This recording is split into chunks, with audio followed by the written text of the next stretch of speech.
Hey friends! So it is day 2 of my fasting time. Um, I'm on a 10-day fast, and for the last 48 hours I've had nothing to eat or drink. So I've been doing a dry fast, and day 1 went really well. I had extreme amount of energy, and then about 4 o'clock in the morning I woke up and I had a tremendous headache and pain in various areas. So my energy went from really high to low, and then another really low, and where I didn't feel good at all. So the first thing that I did this morning is I woke up, and instead of fixing it and judging it and trying to find a way out of it, I decided to do something different this time. I decided to go into my meditation place, and spent an hour there just observing it, just watching it. No judgment, no critical ideas of how I should change it, or if I should hurry up and eat something. I just let it go. And it was amazing. It was an amazing experience, because pain really is our great teacher if we allow it to be. So I learned a lot. I did something called a body scan, and a body scan is a form of meditation. And basically you sit for a period of time and you go through your body. You start at the top of your head and you go through and you observe all the sensations that are happening in your body. And why I think it's so powerful is because it allows you to be aware of what's going on in your body, because it's always speaking to us. And then, of course, if pain is involved, it allows you to know what your body is saying to you and how it's speaking to you. So I have found it to be invaluable, and I've certainly learned a lot in the last day and a half of using this tool in this fasting time. Because, as I said yesterday, I'm a fixer. So if something is wrong, I want to fix it. And that's just my personality. That's just how I am. You can tell me, here's a schedule of all the workouts I want you to do. I want you to be up at 4 o'clock in the morning, and I want you to do it. I'll have no problem with that whatsoever. I'll get it done. But this is a deeper work. This is another type of healing, and it's deep work. It really is, to really settle yourself down and really focus on allowing the changes to happen, and with no judgment or criticism. So that's something that I did the first thing this morning. And then after that I took an Epsom salt bath because I felt extremely dehydrated.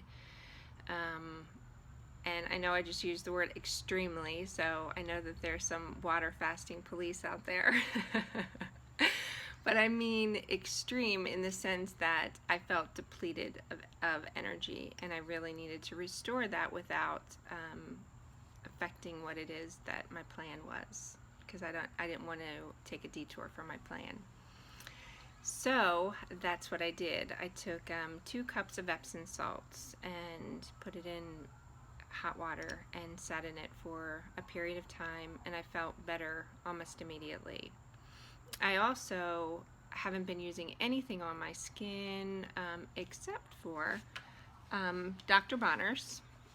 Several of you have asked me a question about what I'm using during this time. So Dr. Bronner's is what I use always, and it's the only soap that I really use for my skin. It's a hemp soap, and I love it. It's so hydrating, and it makes you feel awesome because it tingles.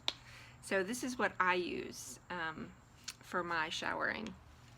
And then I also have been using fresh aloe, because I spend a lot of time in the sun, and I don't use any SPF anything on my skin at all. I really believe in fresh aloe, so I use this often. You can get a really long piece of aloe at Whole Foods for really next to nothing. I think I paid $1.50 for it, and I just open the aloe up, and then it's very healing inside, And then I wipe this all over my body after I've skin brushed. And I don't have my skin brush with me, but a skin brush basically just goes through, and because your skin is your biggest way of getting rid of toxins.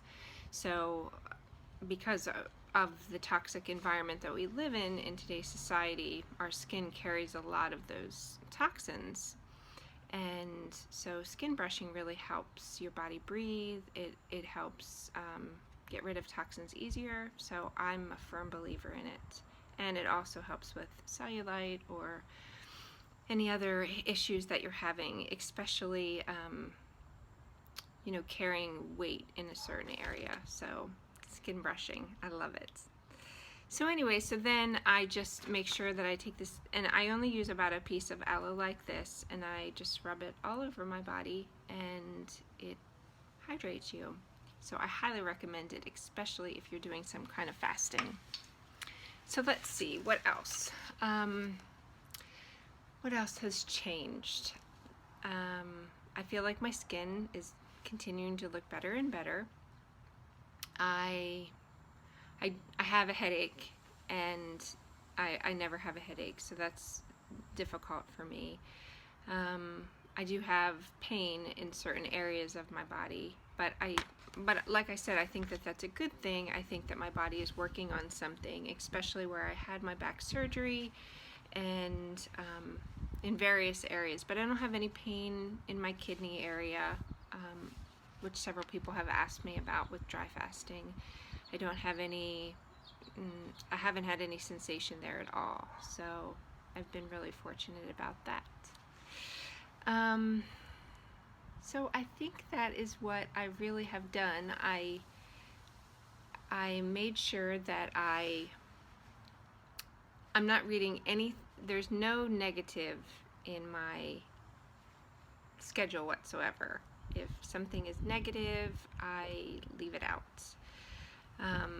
I'm reading very powerful books right now about getting healthy emotions, about inspiring things. I'm also watching really cool things. I watched Let Me Be Frank last night. I love that one. It's a great documentary if you haven't seen it. It's very inspiring. So I have a whole list of inspiring things to watch, which I don't get a whole lot of time to do because I really don't sit down well. I'm always up doing something, which has been a big challenge for me in this water fast, or during this fasting time. It's been challenging. So I make sure that I spend at least 45 minutes in the sun, which I'm starting to get a nice tan. I think that that's very important. Lots of vitamin D and sun gazing, which really is just opening your eyes and looking at the sun for just a few seconds and then closing them and then doing it again. So I do this probably for a good 5 minutes, closing them and opening them and making sure that's great for hormonal balance. So I think that's it, and I'm ready to drink some water. So I wanted to do that with you, and I feel like I'm really going to enjoy this. So I am during this fast. I don't love the fact that it's plastic, but I am using steam distilled water during this water fast. And so for the next 8 days, I'll be drinking water, but I am still going to be doing dry fasting between the hours of 6 or 7 p.m. and I won't drink anything probably until probably about 11 or even noon, depending on how my body feels. And then when it's thirsty, then I'll give it what it needs, lots of water. So I wanted to share this with you because I'm looking forward to it.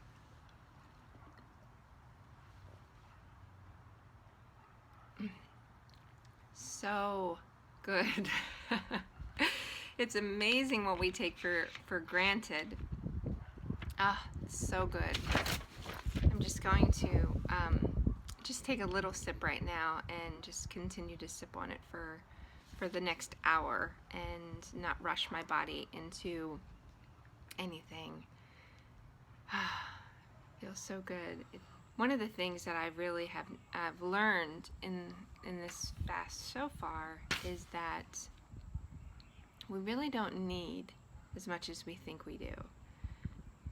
It's really true. We eat when we're not hungry. We drink when we're not thirsty. We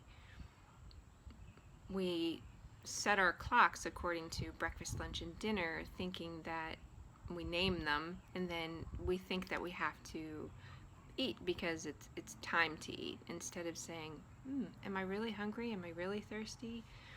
Should I be eating or drinking? So it's going to be something that I'm going to be working on in my journey after this fast is over, and really asking my body what it is that it wants. So thanks for joining me. I will see you tomorrow. I'll be doing this once again and just taking it easy and enjoying this. I know that it's really difficult to fast. It is. I mean, I'm not pretending that it's a picnic, because it's not easy. However, it's worth the journey. It's worth it to heal yourself and to feel your very best, because you're worth it. And that's what I want to feel, because I know that I'm worth it. Okay? I'll see you tomorrow.